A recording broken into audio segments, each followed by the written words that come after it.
शांती. आज 14/11/2022 मुरली आहे. आजच्या मुरलीचा सार आहे, गोड मुलांनो, श्रीमतावर चालत स्वच्छ शुद्ध बनून धारणा करून मग युक्तियुक्त सेवा करायची आहे. अहंकारामध्ये यायचे नाही, शुद्ध अहंकारामध्ये राहायचे आहे. प्रश्न आहे, कोणत्या एका गोष्टीमुळे बाबांना इतके मोठे ज्ञान द्यावे लागते? उत्तर आहे, गीतेचे रचयिता निराकार परमपिता परमात्म्याला सिद्ध करण्यासाठी बाबा तुम्हाला इतके मोठे ज्ञान देतात. सर्वात मोठी चूक हीच आहे की गीतेमध्ये पतित पावन बाबांच्या जागी श्रीकृष्णाचे नाव घातले आहे. याच गोष्टीला सिद्ध करायचे आहे. यासाठी विविध युक्त्या रचायच्या आहेत. बाबांची महिमा आणि श्रीकृष्णाची महिमा वेगवेगळी सांगायची आहे. गीत आहे, मरना तेरी गली में. ओम शांती.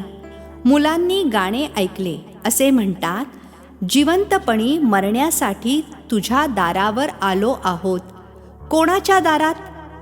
तरीसुद्धा हीच गोष्ट निघते की जर गीतेचे भगवान श्रीकृष्णाला म्हटले तर या गोष्टी असू शकत नाहीत. तो आहे सतयुगाचा राजकुमार. गीता श्रीकृष्णाने ऐकविली नाही, गीता परमपिता परमात्म्याने ऐकवली आहे. पूर्ण आधार या मुद्द्यावर आहे. या एका गोष्टीला समजून घेतले तर भारतामध्ये एवढी जी शास्त्रे आहेत ती सर्व खोटी सिद्ध होतील. ही सर्व आहेत भक्ती मार्गाची. यामध्ये कर्मकांड, तीर्थयात्रा, जप तप इत्यादींच्या कहाण्या लिहिलेल्या आहेत. भक्ती मार्गामध्ये तुम्ही इतकी मेहनत करत आले आहात त्याची तर गरज नाही. ही तर सेकंदाची गोष्ट आहे. फक्त ही एक गोष्ट सिद्ध करण्यासाठी सुद्धा बाबांना किती ज्ञान द्यावे लागते.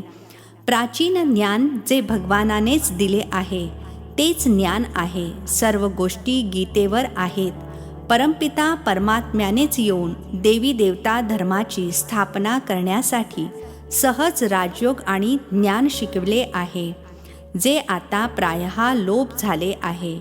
मनुष्य समजतात की श्रीकृष्ण पुन्हा येऊन गीता ऐकवतील, परंतु तुम्हाला आता हे खूप चांगल्या रीतीने सिद्ध करायचे आहे की गीता परमपिता परमात्म्याने जे ज्ञानाचे सागर आहेत त्यांनी ऐकवली आहे. श्रीकृष्णाची महिमा आणि परमपिता परमात्म्याची महिमा वेगवेगळी आहे. तो आहे सतयुगाचा राजकुमार, ज्याने सहज राजयोगाने राज्य भाग्य प्राप्त केले. शिकत असताना नाव रूप वेगळे आहे, नंतर जेव्हा राज्य मिळाले तेव्हा वेगळे आहे. आधी पतित आहे, मग पावन बनला आहे. हे सिद्ध करून सांगायचे आहे. श्रीकृष्णाला कधीही पतित पावन म्हणू शकत नाही. पतित पावन एक बाबाच आहेत. आता तीच श्रीकृष्णाची आत्मा जी काळी अर्थात सावळी बनली आहे, आता पुन्हा पतित पावनद्वारे राजयोग शिकून भविष्य पावन दुनियेचा राजकुमार बनत आहे. हे सिद्ध करून सांगण्यासाठी युक्त्या रचल्या पाहिजेत. फॉरेनर्सना हे सिद्ध करून सांगायचे आहे. नंबर 1 आहेच गीता सर्व शास्त्रमयी श्रीमत भगवत गीता माता. आता मातेला जन्म कोणी दिला? बाबाच मातेला दत्तक घेतात. असे म्हणू शकत नाही की क्राइस्टने बायबलला दत्तक घेतले. क्राइस्टने जी शिकवण दिली त्याचे बायबल बनवून शिकवत राहतात. आता गीतेची शिकवण कोणी दिली? ज्याचे पुस्तक बनवून शिकत राहतात हे कोणालाही माहीत नाही. बाकी सर्व शास्त्रांची माहिती आहे. ही जी सहज राजयोगाची शिकवण आहे ती कोणी दिली हे सिद्ध करायचे आहे. दुनिया तर दिवसेंदिवस तमोप्रधान होत चालली आहे. हे सर्व विचार स्वच्छ बुद्धीमध्येच टिकू शकतील. जे श्रीमतावर चालत नाहीत त्यांना धारणा देखील होऊ शकणार नाही. श्रीमत म्हणेल, तू अजिबात समजावू शकत नाहीस. बाबा झटक्यात सांगतील. मुख्य गोष्ट ही आहे की गीतेचे भगवान परमपिता परमात्मा आहेत. तेच पतित पावन आहेत.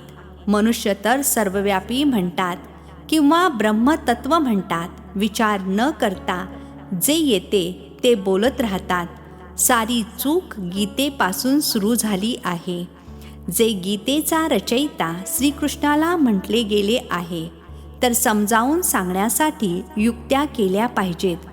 गुप्ताजींना देखील सांगत होते की बनारसमध्ये हे सिद्ध करून समजवा की गीतेचा भगवान श्रीकृष्ण नाही. आता दिल्लीमध्ये संमेलन होणार आहे. सर्व धर्मांच्या मनुष्यांना बोलावत आहेत की असा कोणता उपाय करावा ज्यामुळे शांती स्थापन होईल. आता शांती स्थापन करणे यांच्या हातामध्ये तर नाहीये असे म्हणतात देखील. पतित पावन या. जेव्हा पतित पावनला बोलावत राहतात तर मग हे पतित कशी काय शांती स्थापन करू शकतील. परंतु पतित पावनालाच जाणत नाहीत. असे म्हणतात रघुपती राघव राजाराम. ते तर नाहीत, खोटे आव्हान करतात, जाणत काहीच नाहीत. आता हे कोण जाऊन सांगेल. खूप हुशार मुले पाहिजेत. असे बरेच आहेत जे स्वतःला खूप ज्ञानी समजतात, परंतु तेवढे त्यांच्यात काहीच नाही. उदाहरण आहे, उंदराला मिळाली हळदीची गाठ. क्रमवार आहेत. यासाठी खूप चांगली युक्ती केली पाहिजे, ज्यामुळे सिद्ध होईल की गीता भगवानाने रचली आहे. मग ती लोक असं म्हणतात ते कोणीही असोत, आहेत तर भगवान ना. बाबा म्हणतात भगवानु वाच, मी त्या श्रीकृष्णाची आत्मा जे 84 जन्म पूर्ण करून अंतिम जन्मामध्ये आहे. त्यांना दत्तक घेऊन ब्रह्मा बनवून त्यांच्याद्वारे गीता ज्ञान देतो. हे ब्रह्मा मग या सहज राजयोगाने सतयुगाचा पहिला राजकुमार बनतात. हे स्पष्टीकरण इतर कोणाच्याही बुद्धीमध्ये नाहीये. तुम्हा मुलांमध्ये देखील यथार्थ रीतीने अजून तो शुद्ध अहंकार आलेला नाही आहे. इतकी प्रदर्शनी इत्यादी करतात, परंतु अजूनही हे सिद्ध करून सांगत नाहीत. पहिल्यांदा ही चूक सिद्ध करून दाखवायची आहे की श्रीमद भगवत गीता आहे सर्व शास्त्रांची मायबाप. त्याचे रचयिता कोण होते. ज्याप्रमाणे ख्राइस्टने बायबलला जन्म दिला, ते आहे ख्रिश्चन धर्माचे शास्त्र. अच्छा, बायबलचा पिता कोण. ख्राइस्ट. त्यांना मायबाप म्हणणार नाही. तिथे मातेची तर गोष्टच नाही. हे तर इथे माता पिता आहेत. ख्रिश्चन लोकांनी श्रीकृष्णाच्या धर्मासोबत स्पर्धा केली आहे. ते ख्राइस्टला मानणारे आहेत. आता गीता कोणी सांगितली. त्यामुळे कोणता धर्म स्थापन झाला हे कोणी जाणत नाहीत. असे कधी म्हणत नाहीत की पतित पावन परमपिता परमात्म्याने यज्ञ रचला. गोळ्याच्या चित्रावरून समजू शकतील की खरोखर परमपिता परमात्म्याने ज्ञान दिले आहे. राधे कृष्ण तर सतयुगामध्ये बसले आहेत. त्यांनी आपल्याला ज्ञान दिलेले नाही. ज्ञान देणारा दुसरा कोणीतरी पाहिजे. कोणीतरी त्यांना पास केले असेल ना. हे राजाई प्राप्त करण्याचे ज्ञान कोणी दिले.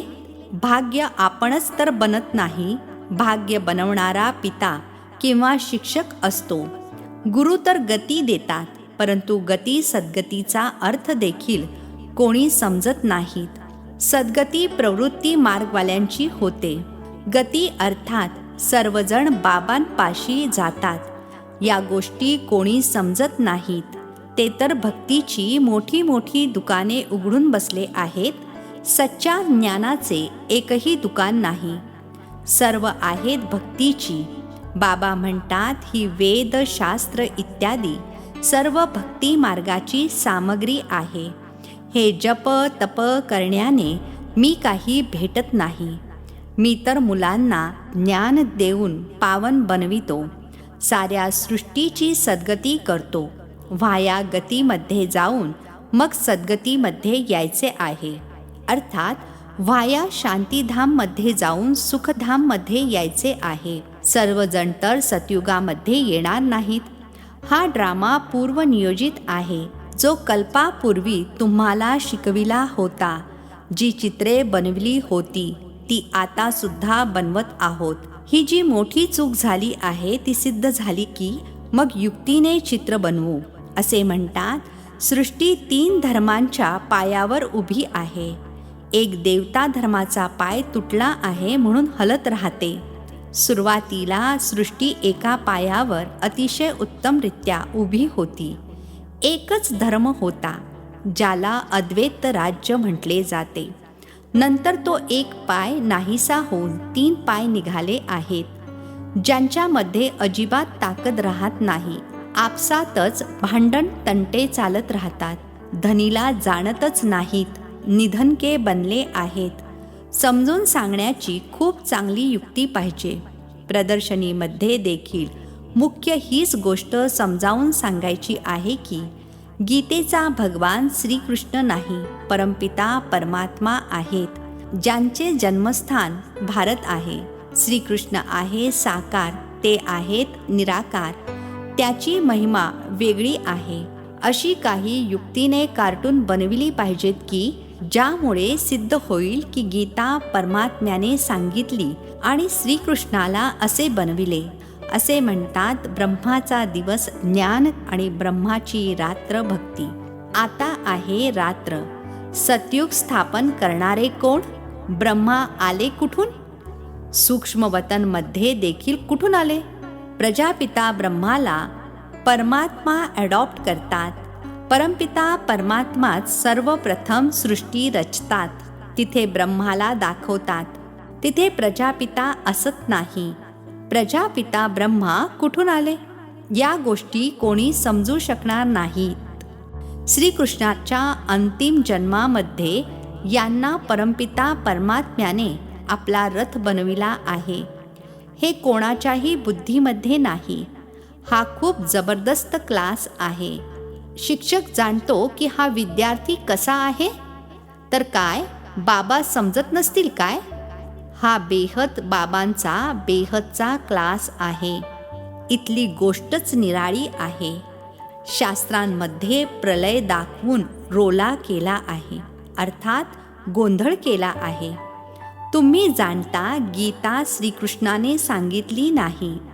त्याने तर गीतेचे ज्ञान ऐकून राज्यपद प्राप्त केले आहे.